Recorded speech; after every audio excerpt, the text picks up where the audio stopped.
아멘.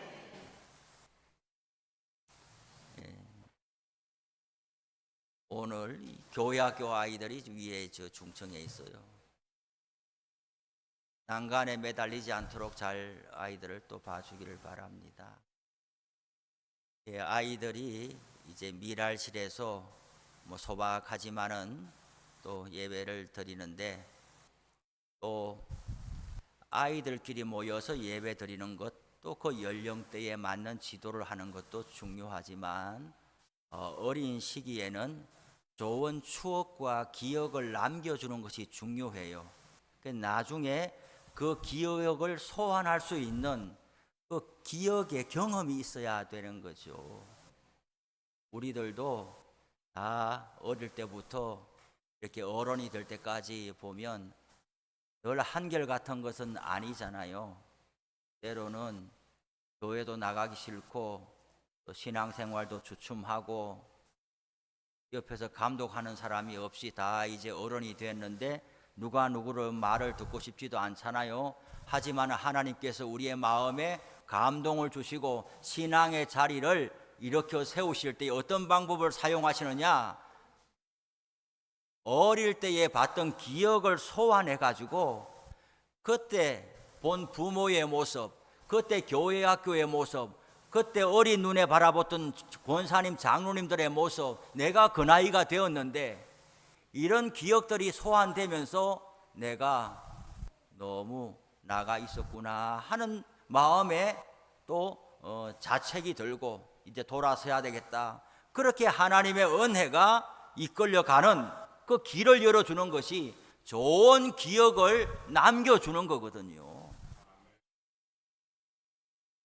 사람이 보고 들은 게 없으면은 배울 수가 없고 발전이 없는 거예요. 하나도 보고 들은 게 없는데 저런 게 있다라고 아무리 손가락질하고 가르쳐봐야 몰라요, 몰라.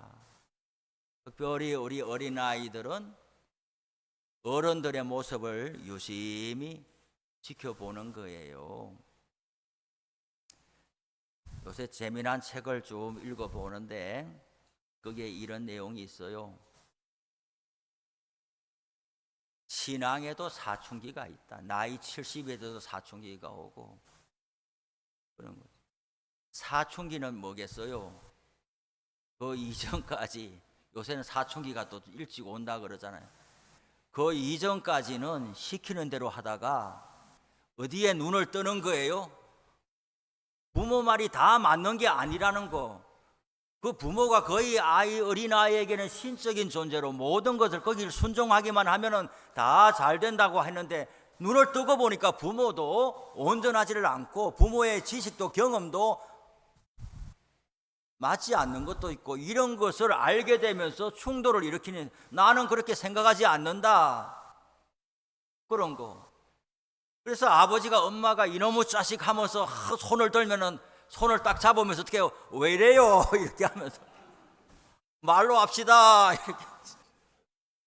손을 빼려고 해도 못 빼요. 이제 말로 합시다, 이렇게.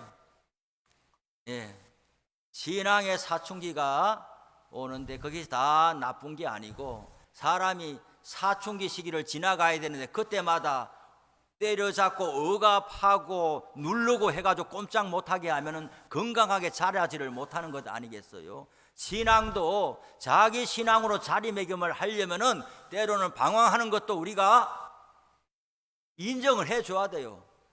아이 모르겠어, 자꾸 안 믿어져, 의심이 생겨, 무슨 소리냐, 마귀가 들어갔냐, 이래서 할 게 아니고, 신앙이 정상적으로 발달하는 데 있어서 거쳐가야 될 과정이라는 말이죠.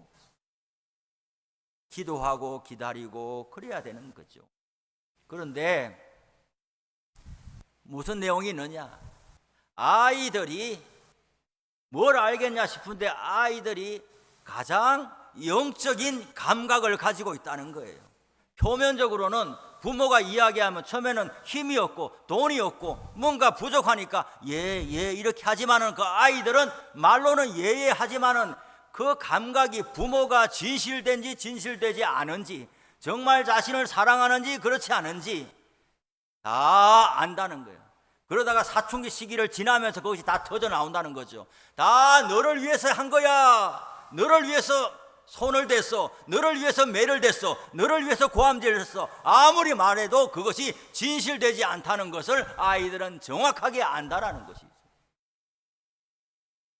우리 아이들이 몇 명이라도 교회 학교가 이렇게 있는 것을 우리는 감사하고, 아이들대로 지도할 교사들도 있어야 되겠지만은 때로는 이렇게 위에 와서 어른들의 예배 드리는 모습을 지켜보고, 저기 뭐야, 성가대인가?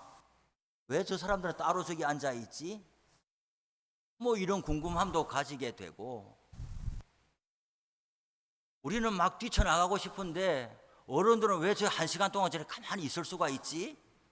뭘 듣고 있는 거지? 아이들에게 보여지는 것도 우리에게는 필요한 것이죠. 우리는 이 살아가면서 참 많은 어려움에 봉착해요. 아이들은 무슨 걱정이 있겠나 싶지만 아이들은 아이대로 걱정이 많아요. 잘 표현을 못할 뿐이지. 오늘 성경이 뭐라고 말합니까? 우리가 낙심하지 아니하노니 그랬어요. 낙심할 일들이 사고도 넘치는 것이 우리 인생이에요. 건강으로도 그렇고 우리의 삶의 형편으로도 그렇고 또 사람과의 여러 관계가 미끄러지는 것도 그렇고 나이 들어가는 것도 그렇고 내 뜻대로 안 되는 것도 그렇고 낙심할 일들이 참으로 많아요. 그런데 사도 바울은 오늘 우리가 낙심하지 아니하노니 그랬어요. 바울이 다른 사람들보다도 걱정 없는 인생이 아니었어요. 누가 바울 보고서 너무 멋있지 않나?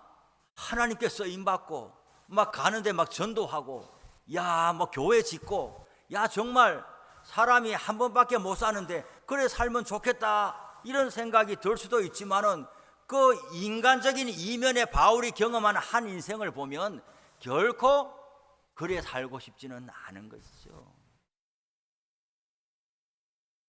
구약 성경에 다윗 같은 인물도 왕이니까 야 너는 다윗처럼 되라 다윗처럼 되라. 솔로몬 보고서 야 솔로몬은 지혜의 왕이니까 너는 솔로몬처럼 되라 이렇게 하지만은 그 인생의 이면을 성경이 말해주는 그 인생의 스토리들을 우리가 가만히 살펴보면은 정말 다윗처럼 살고 싶은가?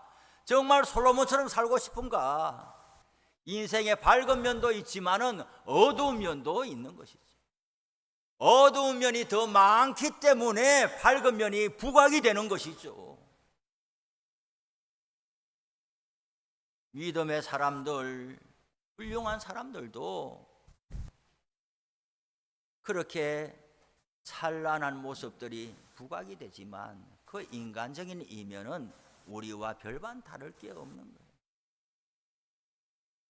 그래서 우리 사람들은 서로 간에 정직하고 진실해야 돼요. 속일 필요도 없고 속아서도 안 되고. 요새는 부흥회를 잘 안 합니다만은 예전에 부흥회 할 때는 부흥 강사 목사님 모시면 어떻게 해요? 하늘에서 내려왔나 엘리야가 내려왔나 야 정말 말씀 하나 놓칠 게 없다 그렇게 해가지고 그게 이제 전도의 기회도 되죠. 막 야 새로운 우리 목사님 모셨는데 너무나 훌륭하다. 그리고 목사님들 사람들이 많이 모이면 너무 신나고 힘나고 막 열심히 하지만 뭐예요? 그래서 그 목사님한테 가서 막 기도받고 싶고 이렇게 하지만은 그 목사님 또한 인생이 복잡한 사람이다 이 말이죠. 공인이니까 공적인 사람이니까 강단에 서서 뭐 울거나 뭐 내 서글픈 이야기 하거나 그래서 안 되지요. 그래서 그런 말을 안 하고 살 뿐이지 인간은 다 똑같은 거예요. 사도 바울도 마찬가지로 우리가 똑같은 인간인데 어쩌면 우리 보통 살았는 사람들보다 더 참 고단하고 괴로운 인생을 살았는데 오늘 말씀해 보니까 우리는 낙심하지 않습니다 이렇게 이야기를 하고 있어요. 교회에 오면은 성경을 읽으면서 설교를 들으면서 이런 것을 배우는 거예요. 낙심할 일들이 많은데 왜 낙심을 하지 않을 수 있나? 그런 비결이 있다면 나도 좀 배워보자.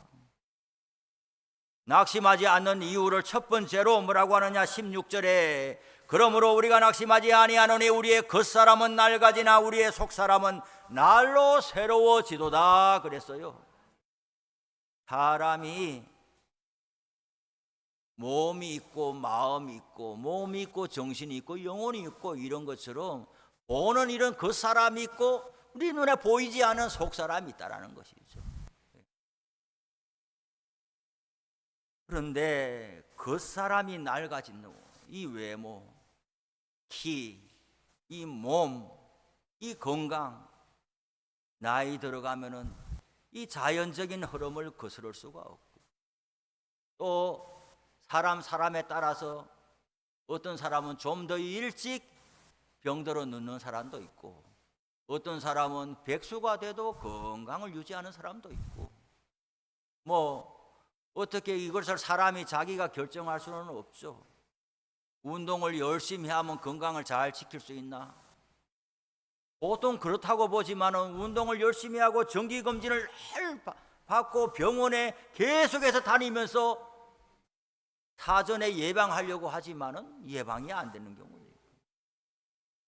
사람마다 개인적인 편차는 있지만은 그러나 나이 들어가면서 우리의 겉사람이 낡아지고 약하여지는 것은 피할 수 없는 일입니다. 그런데 우리의 속사람이 있다라고 성경은 이야기하는 거예요. 이 겉사람이 낡아지는 것, 우리가 감당치 못하는 어려움이 있는 것, 헤어나지 못하는 일이 있는 것, 이 일을 당면한 것보다 사람에게 더 고달픈 것은 뭐냐? 희망이 없는 게. 내가 지금 이렇게 땀 흘리고 수고하고 괴로움을 당하고 있지만은 이 일이 무슨 의미가 있는지를 내가 알면은 오늘 하루 고단함도 이길 수가 있는 거예요. 직장에 나가기 싫고 때려치우고 싶어도 기분대로 못하는 게 왜 그래요?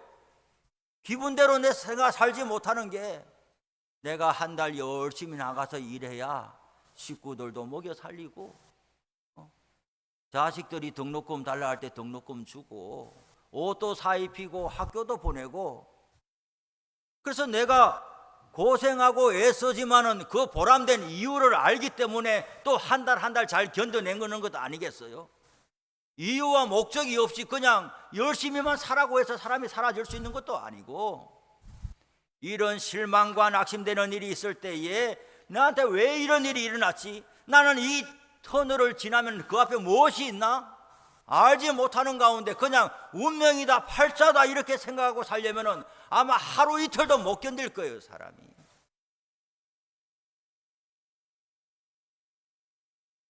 오늘 성경은 이렇게 말씀하고 있는 거예요. 고난에도 불구하고 우리 속사람이 새로워지는 것이 아니라 고난이 있기 때문에 고난을 통과하여서 우리의 속사람이 새롭게 된다 이렇게 말하는 거죠.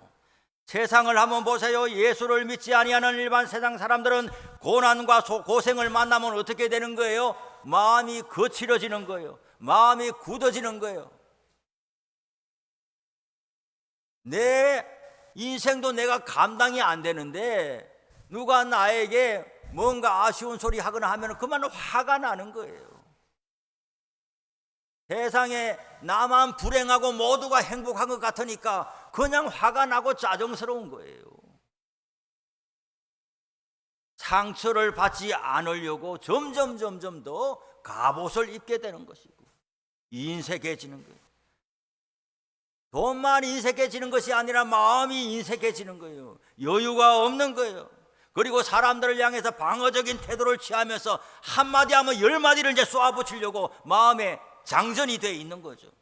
원망과 분노를 쏟아내고 때로는 폭력적으로 되고 그래서 예수 밖에 있는 일반 사람들은 어떻게 되는 거예요? 겉사람이 무너지면 속사람은 또 여지없이 같이 무너져 버리게 되는 거예요. 하지만 예수를 믿는 우리 하나님의 사람들은 다르다는 것이죠. 고난과 어려움을 만날 때에 오히려 내 팔자나 그렇게 하는 것이 아니고 모든 것이 하나님의 주권 안에서 일어나는 것이니까 우리의 마음을 더 겸손하게 하고 하나님 앞에 더 엎드리게 되는 거예요. 그 사람이 우리가 어려움을 당하면 속 사람이 더, 세상 사람들은 그 사람이 어려움을 당하면 속 사람이 더 강팍해지는데 예수 믿는 사람들은 그 사람이 점점 약해지면은 속 사람이 더 겸손해지게 된다는 거예요. 이 차이가 있는 거예요. 세상 만사 내 뜻대로 안 되고 내 힘으로 살 수도 없다는 것을 겸손히 인정하고 주님의 도우심을 구하게 되는 거예요.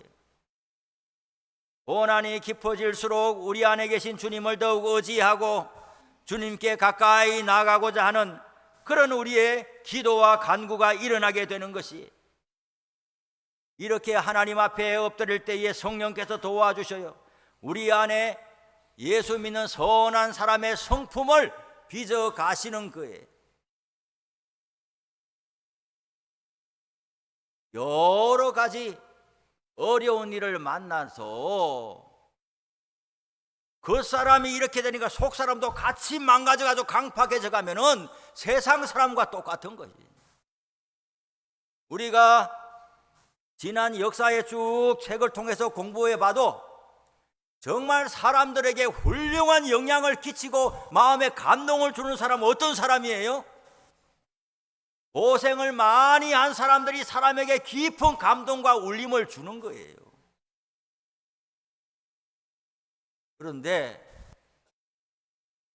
고생만 많이 하면 훌륭한 사람 됩니까? 천만의 말씀이에요. 고생 많이 하고 부모 도움 못 받고 어릴 때 따사롭게 못 자라고 이래가지고 아주 악한 사람이 되는 사람들도 있잖아요. 아주 수준노처럼 돼가지고 내가 고생했으니까 돈이 우상이 돼가지고 이제는 넉넉하게 베풀고도 남음 있는데 10원 하나 남에게 그저 주지는 못하는 그런 사람도 있잖아요. 고생했냐 안 했냐 이것이 문제가 아니에요. 고난의 길을 통과하는 데에 어떤 마음으로 하나님 앞에 그 시기를 지나갔느냐에 따라서 그 사람의 인격과 성품이 만들어지는 것이고, 세상에서는 걱정 염려 없는 사람보다 고달픈 사람이 훨씬 많은 거예요. 흔히 상위 1%를 보고서 나도 저기 올라가려고 엄청 부러워하지만은 거기 올라갈 수 있는 사람은 몇 사람 안 돼요. 대부분의 99%의 사람들은 인생이 고달프고 괴로움 많고 뭔가 결핍되고 부족한 채 살아가는 사람들인데, 이 99%의 사람들에게 희망과 용기와 감동을 주는 그런 지도자, 그런 사람이 등장해야지 이 민족에게도 소망이 있고 그 마을에도 소망이 있고, 그런 사람이 목사로 가 있으면 그 교회에 소망이 있는 거고, 그런 사람들이 마을 이장에 있다, 학교에 교장으로 갔다, 선생으로 갔다 그러면 그 아이들이 희망을 가지게 되는 것 아니겠어요?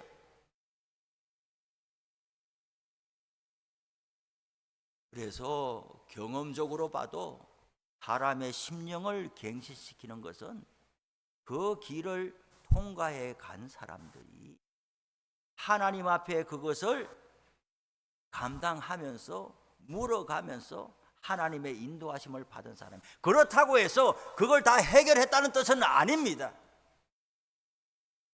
왠지 알 수 없게 해결이 안 된 채 살다가 죽는 사람도 부지기수예요. 어떤 사람들은 건강하게 살다가 어떤 일로 인하여 장애를 입은 사람이 있어요.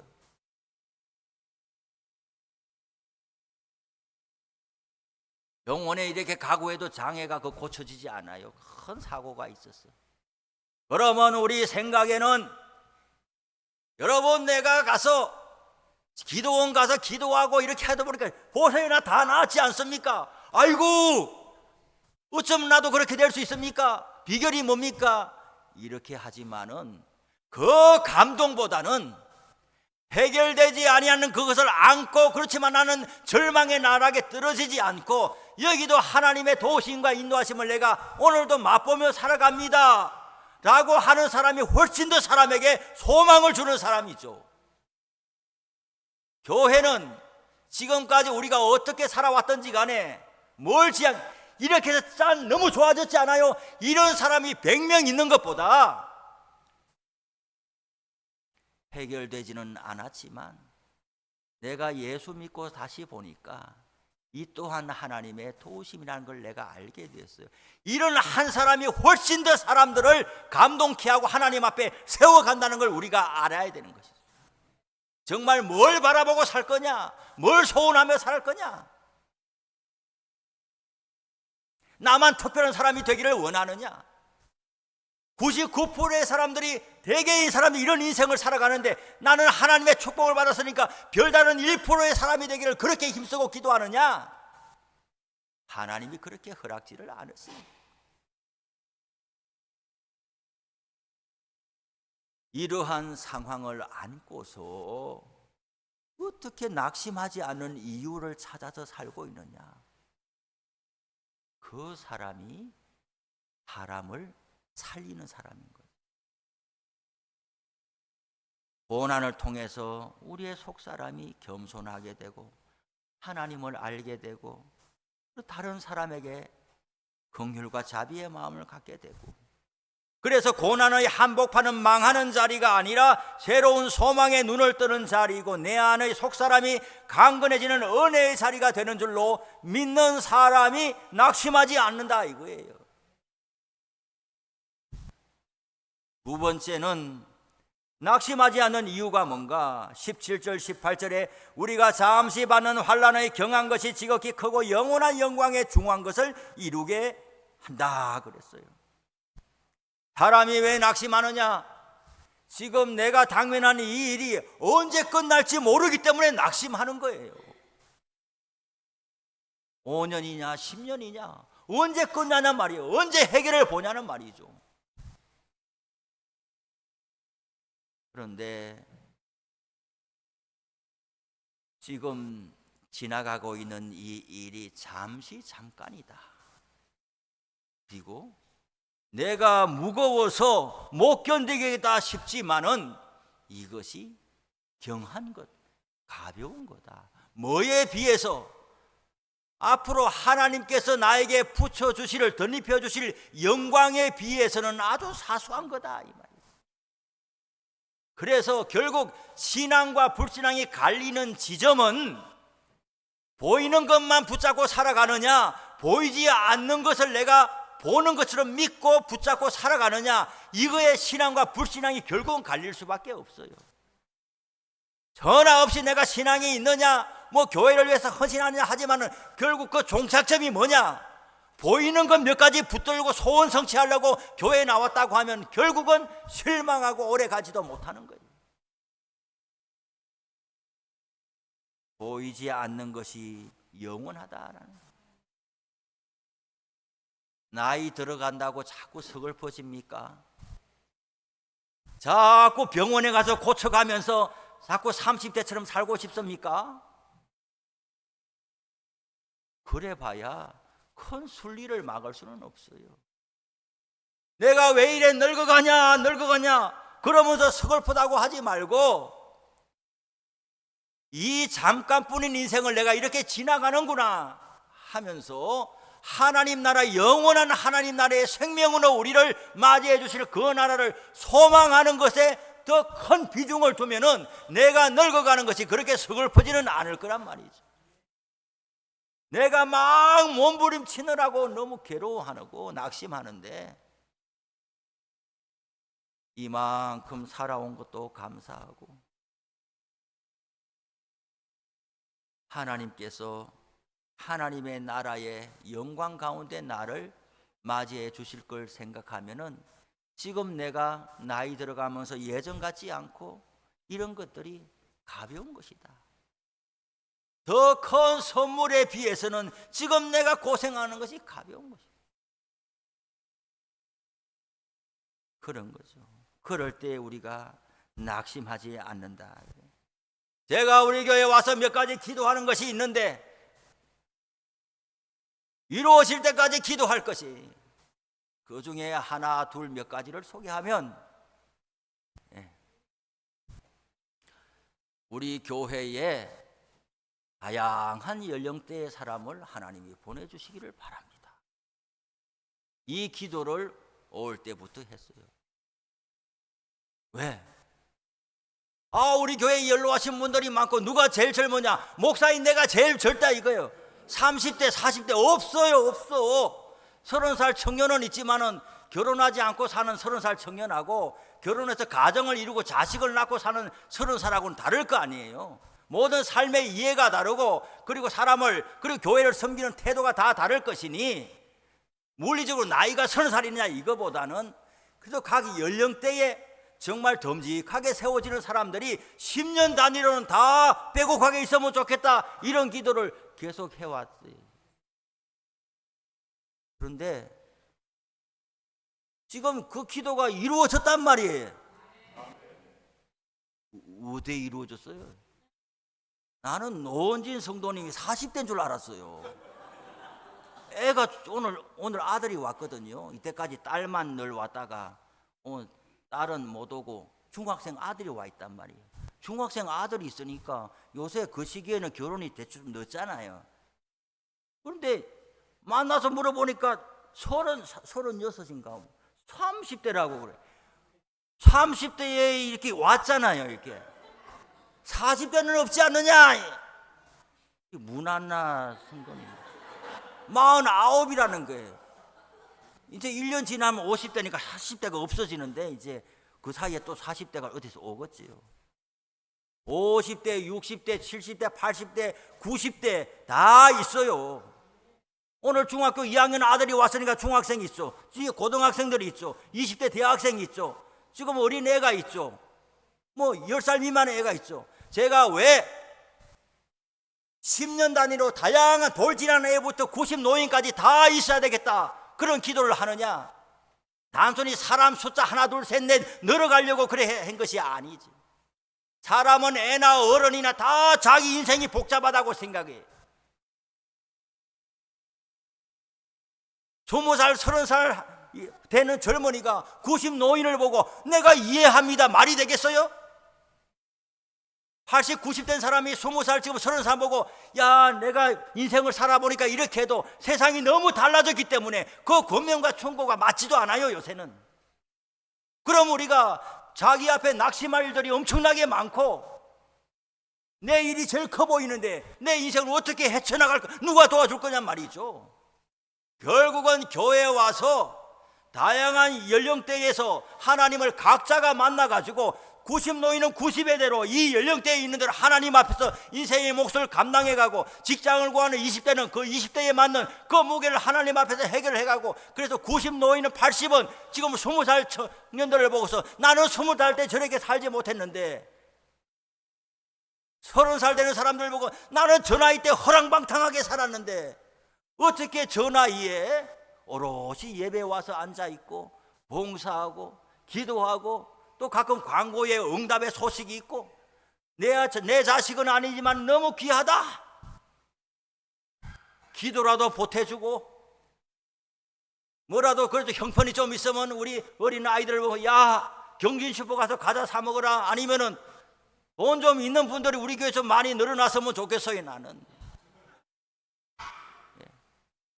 돈 좀 있으면 좋겠어요. 경진슈퍼 가가지고 아이들이 먹으면 뭐 얼마나 뭐 100만 원치를 먹겠어요. 내 이름 달아놓고 먹어라 이렇게 해가지고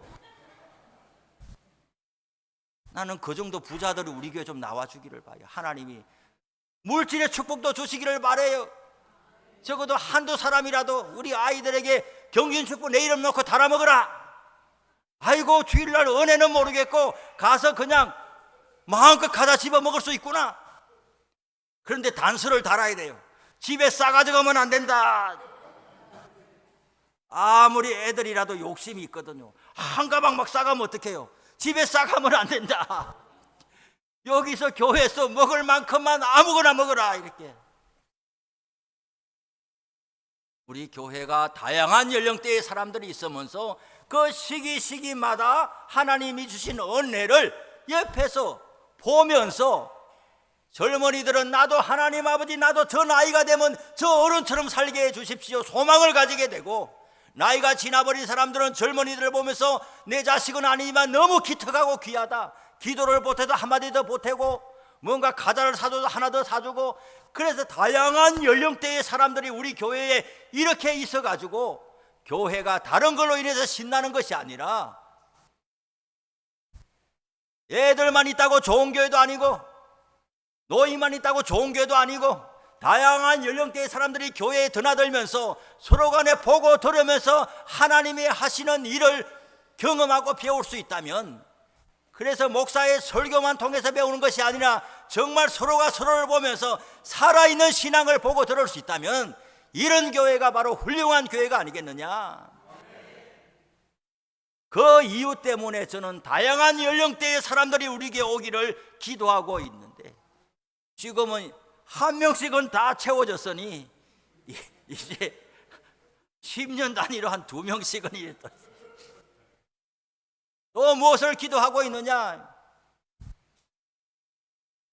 식당도 말이죠, 어디 산속에 있어도 맛있다고 하면 식당에 다 찾아가고, 목욕탕 온천도 산속에 있어도 다 찾아가는데, 우리 교회가 이게 포천에 여기 있고 교통이 너무 좋아지고, 저는 여기 지금 수원산 거기 이제 한 번씩 드라이브 삼아서 넘어가는데 터널이 언제 뚫리나. 요게 뚫려야지 이제 가평과 청평에서 넘어올 텐데, 내촌에서도 오겠지만 가평과 청평에서 올 텐데, 춘천에서도 올 사람이 있다고 그러는데 이 터널이 언제 뚫리나. 이 터널을 타고 이제 들어오게 해주시오. 사통팔달 교통이 좋아지면 포천 사람 다 서울 간다, 그런 두려움이 적어도 교회에는 해당되지. 맛있는 맛집만 돼도 서울에서 포천까지 넘어오는데, 영적인 양식이 공급되고 훌륭한 신앙의 선배들이 있고 서로 간에 서로를 통해서 배우는 이런 영적인 교제와 도움의 삶이 있다고 하면, 사통팔달 여러 뚫린 도로를 통해서 교인들 빠져나간다 이래 가지고 목회가 되겠냔 말이에요. 교인들 딴 교회 간다, 교인들 빠져나간다, 이런 불안함 가지고 목회가 되겠냔 말이죠. 하나님 앞에 우리가 전부 다 진실된 마음으로 교회를 섬기고 서로가 서로 간에 다 잘 자리를 지키면은 교인 빠져나간다 이래 가지고 될 일이 아니에요. 다 사통팔달 도로에서 사람들이 도로를 타고 넘어오게 돼 있는 거예요. 우리 예수 믿는 사람들의 소원이 뭔지 알아요? 평생 훌륭한 교회를 만나서 내가 종신토록 그 교회 섬기고 내 장례 예배도 목사님 해줬으면 좋겠어요. 그런 교회 찾으면 정말 기적 같은 일이지만은, 한때라도 말이죠, 한때라도 10년이면 10년 한때라도 정말 훌륭한 교회 만나가지고 나도 진심으로 쓰임받고 일하는 보람있고 성도들한테 좋은 마음 가지고 그런 교회 찾아가서 한때라도 그래 살고 싶다, 이런 것이 부지기수의 사람들의 소원이란 말이죠. 많은 경우에는 그 교회 나가도 이유 없이 나가고 맥락 없이 나가고 기쁨 없이 나가고 주일날 11시 예배 보고 할 일이 없고, 이런 사람들이 부지기 이렇게 많은데 우리 교회가 그런 교회가 되기를 나는 기도하고 있는 거예요. 또 한 가지 기도하는 것은 경진슈퍼 사장님 부부와 마을 이장님과 현직 과거 노인회장님, 현직 노인회장님과 나는 마을의 부녀회장과 이 몇 분들이 리더십들이 우리 교회에 나오기를 똑같이 기도하고 있는데, 경진슈퍼 사장님은 안 나왔지만 오늘 우리 새 가족 소개할 때 이제 하시겠죠. 우리 어르신, 우리 다 얼굴 아는 분이죠. 저한테 말했어요. 경진슈퍼에서 교회 좀 나가라고 말했다는 거예요. 이번 주 나갈지 모르겠지만 자네 교회 좀 나가라, 목사 새로 와서 분위기 좋단다 이렇게. 그래, 응답이 절반은 된 거 아니에요? 자기는 안 나오지만은 옆집 사람 보고 너 교회 좀 나가라 이러다가 이제 자기도 나올 거 아니에요.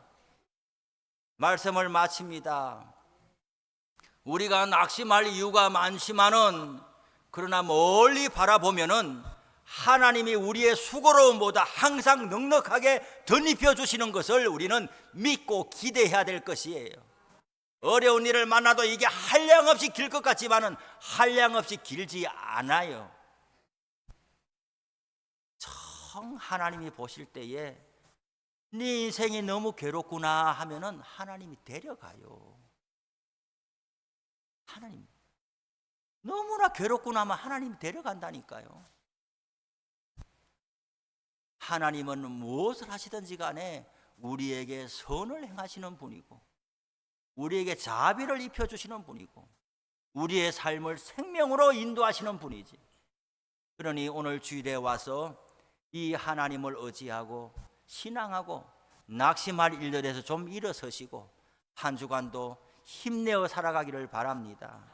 아버지여 감사합니다. 오늘도 낙심하지 아니하노니 아멘으로 받습니다. 우리 성도들 힘주옵소서. 주님 의지하고 단단히 붙들게 하여 주옵소서. 더 미끄러져 내려가지 않게 일으켜 주옵소서. 예수님의 이름으로 기도합니다. 331장입니다.